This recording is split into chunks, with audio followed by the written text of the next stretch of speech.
Қайырлы күн оқушылар, бүгінгі сабағымыз 75 есептер шығару. Бірінші тапсырмаға қарайық. Суретте қарап, егер мысалдарды дұрыс есептесең, саябақтарының атауын білетін боласың. Егер берілген есептердің мәні 10 болса, онда 28-ші гвардияшылар, панфиловшылар саябағы болады. Ал егер шығарған есебіміздің мәні 9-ға тең болса, Қазақстан Республикасының тұңғыш президентінің саябағы болады. Олай болса есептейік. 10-нан 7-ні азайтамын. 3 болады. 3-ке 4-ті қосамыз. 7 болады. 7-ге 2-ні қосамыз. 9 болады.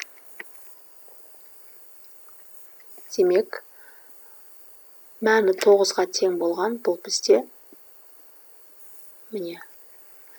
Бұл бізде Қазақстан Республикасының тұңғыш президентінің саябағы. Екінші 6-ға 3 қосамыз. 9. 9-дан 4 азайтам. 5. 5-ге 5 қосам. 10 болады. Ол міне 28-ші гвардияшыл панфиловшылар саябағы. Екінші есеп. Саябаққа отырғызу үшін 15 жәшік қызыл, одан 5 жәшігі кем сары гүл әкелінді. Неше жәшік сары гүл әкелінді? Қысқаша жазылуы бойынша кері есеп құрастыр.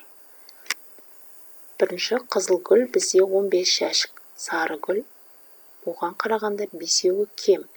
Кем десе азайту амалын қолданамыз. 15-тен 5-ті азайтамыз, 10 болады. Жауабы: саябаққа 10 жәшік сары гүл әкелінді. Келесі, осы бойынша кері есеп құрастырамыз. Сары гүл бізде 10 жәшік. Ал қызыл гүл сары гүлге қарағанда 5 жәшігі артық. Қызыл гүлдің нешеу екендігін табу керек. Ол үшін артық деп тұрса қосу амалын қолданамыз. 10-ға 5-ті қоссақ 15 болады. Жауабы: 15 жәшік қызыл гүл әкелінді. Келесі тапсырма. Есептерге сұлба таңда, оларды шығар. Бірінші, саябақта концерт өтіп жатыр. Бишілер 10 би билеуі тиіс. Олар 3 би биледі. Биленбеген неше би қалды? Міне, менің ойымша мына екіншісі осы А есебінің сұлбасы. Себебі барлығы 10 би, оның 3 биі биленді. Биленбей қалған неше би қалды? Ол үшін 10-нан 3-ті азайтамыз, сонда 7 шықты.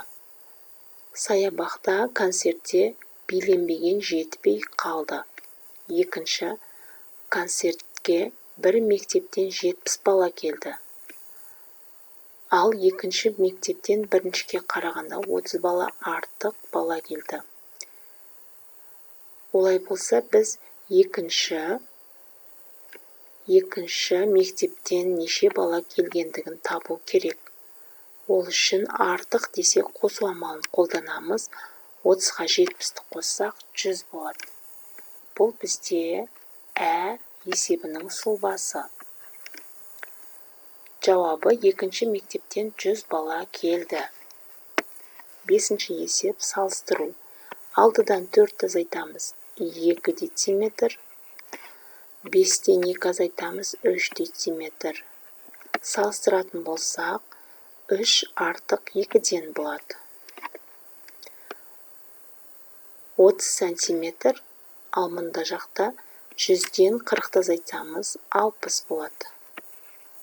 60 сантиметр. 60 сантиметр артық болады 30 сантиметрден. 30 бен 10-ды қоссақ 40 болады. 40 сантиметр. 40-тан 20 асақ 20 сантиметр. Екеуін салыстырсақ 40 сантиметр артық болады 20 сантиметрден. Соңғы 5-ші тапсырма. Бос төргезге қай фигураны таңдау керек? Мұнда үшбұрыш, дөңгелек, шаршы. Дөңгелек, шаршы, үшбұрыш. Шаршы, үшбұрыш. Енді бұл жерге дөңгелекті таңдау керек. Сонда, міне, тігінен де көлденең де қарасақ, үшбұрыш шаршы дөңгелек сай келіп тұр.